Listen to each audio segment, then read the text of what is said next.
Today is August 19th, 2015. I see a lot of Stephen Crothers papers here, the recent ones, getting a lot of views, and they stuck out to me. It says here, to have and have not, the paradox of black hole mass has 422 unique IP downloads. Black hole escape velocity, a case study in the decay of physics and astronomy, has 727. A few things you need to know to tell if a mathematical physicist is talking nonsense. The black hole, a case study, that has 793.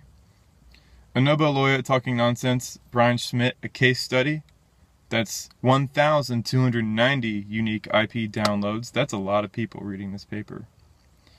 And then also a few things you need to know to tell if the Nobel laureate is talking nonsense. 1,261 unique IP downloads. And the biggest one is paper number 58, General Relativity in Acknowledgement of Professor Gerardus T. Hooft, Nobel laureate. This paper has 2,701 unique IP downloads.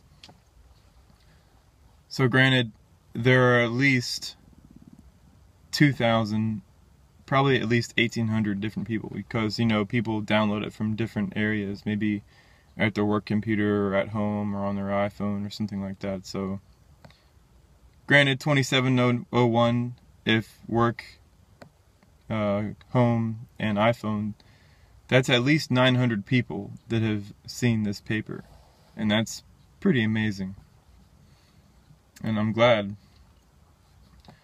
But one thing that I've seen Mr. Crothers say a lot that I try to avoid, but sometimes you get so set in your ideas that you forget that you're dealing with another human being on the other end of the argument. And I remember when I was around 13, 14 years old, and I went to the bookstore with my mom at the time. I think I was in Maryland, but it was a Barnes & Noble bookstore, and I was just looking around at different kinds of books. And I didn't even realize what I was looking at the time, but there was one book on the shelf that says, How to Win Friends and Influence People. I know, dumb, but it stuck out to me. I was like, the book literally comes out and says, How to Win Friends and Influence People, like right in the title. So I was like, oh man, I'm going to read this. So I remember being 13, 14 years old, picking up and starting to look at it and reading through it, and I was like, wow, that makes a lot of sense. Because people make these mistakes. And in this, first off, the guy that wrote it was born in 1888 and died in 1955. It says here, Dale Carnegie was born in 1888 in Missouri and was educated at Warrensburg State Teachers College. As a salesman and an aspiring actor, he traveled to New York and began teaching communication classes to adults at the YMCA. In 1912, when he was, 24, the world-famous Carnegie course was born. He authored several bestsellers, including How to Win Friends and Influence People and How to Stop Worrying and Start Living. Over 50 million copies of Mr. Carnegie's books have been printed and published in 38 languages. Mr. Carnegie was a prominent lecturer of his day and a sought-after counselor to world leaders. He wrote newspaper columns and has had his own daily radio show. Dale Carnegie founded what is today a worldwide network of over 3,000 instructors and offices in more than 70 countries. So it was a pretty big book that I just stumbled upon as a 14-year-old.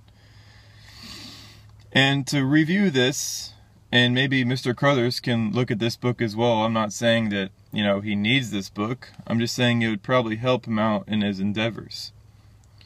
And there are 10 little things here. It says, become a friendlier person. Number 1. Don't criticize, condemn, or complain. That's a huge one. Think about how many times you've criticized people, condemned them, and complained them. I have too. But I just realized that I really needed to go over this because of something that Mr. Crothers was doing that I noticed is kind of off-putting, regardless of, how cogent his arguments were. Number 2, give honest, sincere appreciation. That's powerful. When you really want to tell somebody they're doing a fantastic job, Like, Mr. Crothers, you're doing a fantastic job. Keep up the great work. And you mean it, that goes a long way. It really does. Number 3, arousing the other person an eager want. Try to make them want something.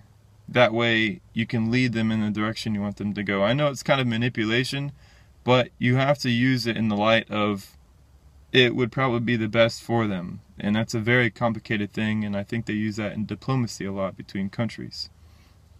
Number 4, become genuinely interested in other people. That's difficult. Realize that they have their own beating hearts, their own minds, their own way of doing things. Become interested in the path they took to get where they were, or where they are, and try to see things from their point of view. Try to really get inside their mind to know why it is they think the way they think, and where they're going to use that to go to the next step and where they think their future is going to be.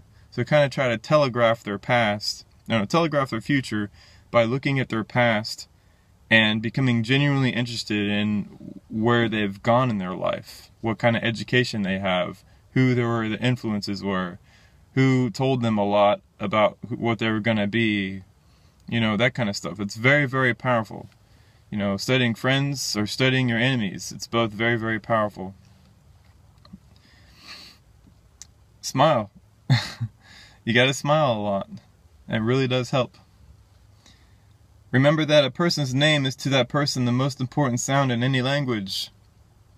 So that kind of gets destroyed on YouTube when you have names that don't really... That's not the person's name. Like, how many times have you seen in YouTube names you have these weird, made up things that just don't relate to the person at all? If you're going to be serious, or at least have somebody address you by your name, use your name. That's the name everybody refers you to. Don't make up stuff on YouTube just to, to remain anonymous. Go ahead and be yourself on there. You don't have to sit here and pretend to be something you're not. Number 7, be a good listener. Encourage others to talk about themselves. That's very important. Let them talk about themselves. Let them know. Let them try to get themselves out first, because what it does is it lowers their defenses, and you can really connect with people like that, because then you can lower your defenses too, and you can connect on a deeper level. And even if you have enemies, chances are you have a lot in common than you think. Number 8, talk in terms of the other person's interests. In other words, like, be a gentleman. Don't always talk about things that only you want to talk about. Always make sure that you see things in their terms of interest, and that you can try to get where they're coming from, because then it gives you more power, and it gives you more understanding of the people you're interacting with. Number 9, make the other person feel important, and do it sincerely. Yes, because everybody has something to teach us. That's a fact. Don't think that people are dumb, because no matter who they are, no matter what job they hold, no matter where they're from, or what their skin color is, or what their gender is, they always have something that they can teach you.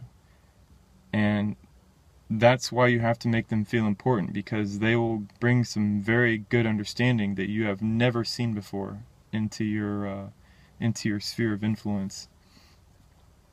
Number 10, the only way to get the best of an argument is to avoid it.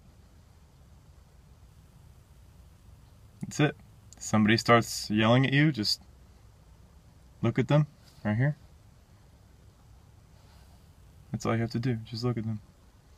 Or if not, just walk away. Don't even bother with it. Because an argument is just that person inside of their own mind. They're not going to be listening to you anyways. Number 11, and this is how to win people to your way of thinking. This one really applies to Mr. Crothers bad. It says, number 11, show respect for the other person's opinions. Never say, you're wrong. Mr. Crothers, I see you doing that a lot. Stop. It's not necessary. Your audience, the people who you talk to, who understand your arguments, they already know that they're wrong. We already know that establishment physics is wrong about a lot of those things. So it's not going to help us any, and we are your audience. So don't bother like using that kind of phrasing to people who want to argue against you and say black holes are real and general relativity is proven and all this other stuff. We already know they're wrong, so you don't have to say it anymore to anybody. We already know what's going on. Number 12, if you are wrong, admit it quickly and emphatically. You do that. I can see it. Begin in a friendly way. Sometimes, not so much. If you have something you want to present to people, always begin in a friendly way, regardless of if it's going to make them upset later down the road. Because it's a lot easier to try to get them to listen even to a little bit of your argument by kind of being nice and just trying to present things in a light to where, well, you know, this is what I think is going on. But of course, that is after you do all the beginning stuff, like becoming interested in them and what their history is, because you're not going to get any reaction out of them at all if you just come online with a random, email saying this and this and this and this and this, because they're not going to pay attention to you. They don't even know who you are. So yeah, I think I made this video long enough. There's a lot more on here.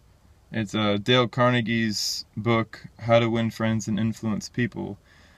I think it should be more along the lines of not winning friends and influencing people per se, because that's kind of conceited in my own way. I think that was used as a catch.